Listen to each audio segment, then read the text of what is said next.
Hey guys, here's another too windy to fish fishing video or fishing tips. This is probably going to be my series of cheap fisherman fishing tips. Just kind of want to go over some bait tips, specifically to be a little bit more cost efficient. One of the things, and it's just going to be specific just to Key West. I don't know anywhere else, so it might not make that much of a difference here, but a big part of the fishing down here is chum, buying cases of chum or using blocks of chum.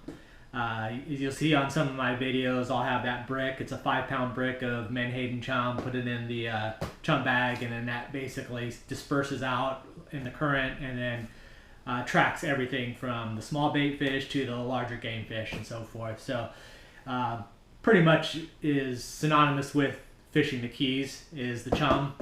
The more chum you use, the more fish you're going to catch is really basically the premise. And I would almost go to say, probably the guys probably wouldn't like it, but I would take a case of chum over the skills of a guide, a professional guide, when fishing on the reef.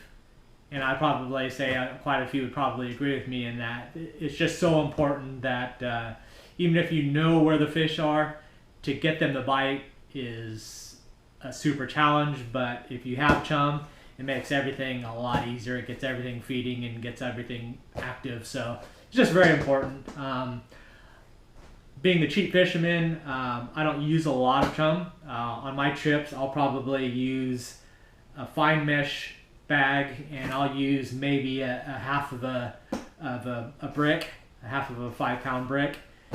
Because I'm usually just trying to get bait fish in, or the ballyhoo in, catch those used for the bait, and then just causing a little bit of a commotion to bring other fish around to attract it to it. However, if I was really targeting like the yellowtail snappers or the mango snappers, or really wanting to get things behind my boat, and it would be like if I was a fishing guide and I was taking clients out that were going to spend $1,000 with me, I would be going through chum, bricks and bricks and bricks of chum, just keeping it so it's active back there.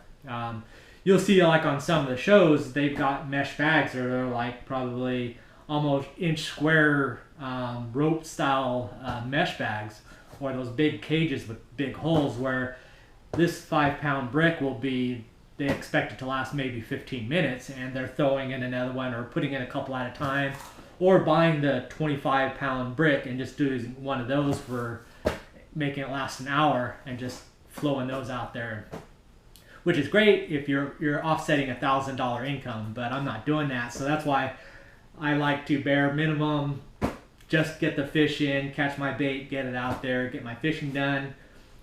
Bring in the whatever's left, put it in a Ziploc bag, freeze it up, and then I still have that half bag, which is good for an entire next trip or for another bait fish edition. However, what I wanted to go over is I was out of chum, so I stopped by, and there's a big discrepancy in prices in Key West in that I get them at West Marine. It's one of the few big box marine fishing supply stores, but they have the cheapest prices in the Keys, I think in the lower Keys at least. If you buy one brick, it's usually about $6 for a 5-pound brick, $6 for one if you buy them loose. And it probably goes up from there, $7, $8, depending on where you buy them from. Now, if you buy it by the case, the West Marine physically in Key West, the new one, I forgot what Southern Street or whatever street it is, they sell it for $30 a case. Is a flat price, it's $30, and then the individual boxes are $6. However, if you go to the Stock Island West Marine, it's $27 for the case of 6.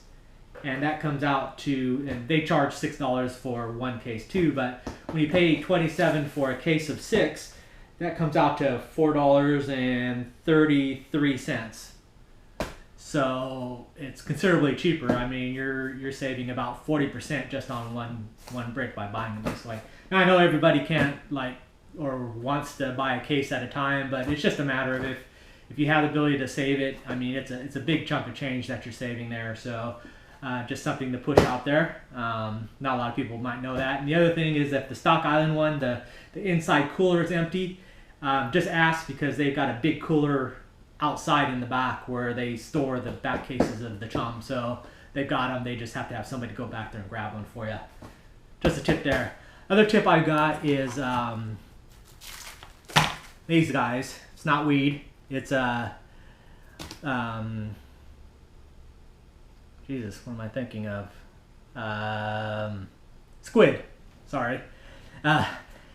Usually you get the 1 pound box for I think I paid $3.50 at it wasn't West Marine, but usually they go from basically $3 to probably $5. You'll find them anywhere. You can find them at the grocery stores at Winn-Dixie and so forth for $4 or $5. But basically you get a box of about a pound of them, which is great. I mean, if you're primarily using squid for bait, that's good and dandy. I don't really like using squid too much. It stinks and it's nasty and it gets slimy, and again it stinks and it gets everywhere and it dries up and it'll stain your kayak and you'll get on your clothes. It's nasty stuff. I don't like using it, so I don't use it primarily for bait. However, it's great bait, which is I use it primarily when I use it to catch a ballyhoo, pinfish, grunts. Great bait. Or even blue runners. It's a great bait, either just by themselves on a hook or to tip your sabiki jigs, sabiki lines, rigs. Great bait to use. However, my problem with it is that I'm just using probably in a whole fishing trip, I'll probably only use that much of it. And what happens is most times is that you buy a box, you take it out there, it's in that loose cut open bag, it's not even sealed. You use a few of them, it gets nasty, crappy. Some people will just end up pitching it and just throwing it away. Some people, if they're really conscientious about it, might bring a Ziploc bag knowing that they're going to have squid left over, put in a Ziploc bag, throw it in the freezer. Next time they go fishing, they bring out that nasty, already refrozen, stinky mess and maybe use it one more time, but it's just nasty again. So what I do is the first thing, I'll buy one of those boxes, and then I'll just take 5 minutes, just get some saran wrap. Don't need to waste the money on Ziploc bags because I don't want more than just one. And I just individually burrito wrap them in saran wrap, and then throw them in a container or just throw them in your freezer. And then usually what happens is anytime that I'm going out to the reef and I know for a fact that I'm going to do some sort of bait catching or whatnot, I'll just grab one and I'll throw it in there and use my little pieces, and then small chance I'll re-wrap it and save if I have a leftover half, but most of the time, boom, pitch it out, put the saran wrap back in the cooler, toss that, and I'm good. And then I've got basically 10, 15 trips in that one box, where realistically, if I had a full box open and I would not want to bring it home and not put it in my freezer and not touch it again, I would just pitch it over there and there's 3, 4, 5 bucks per trip that you're just wasting there. So that's kind of my little cheap fisherman tips there on a windy day when it's not really nice to go out fishing. So thank you very much. See you on the water.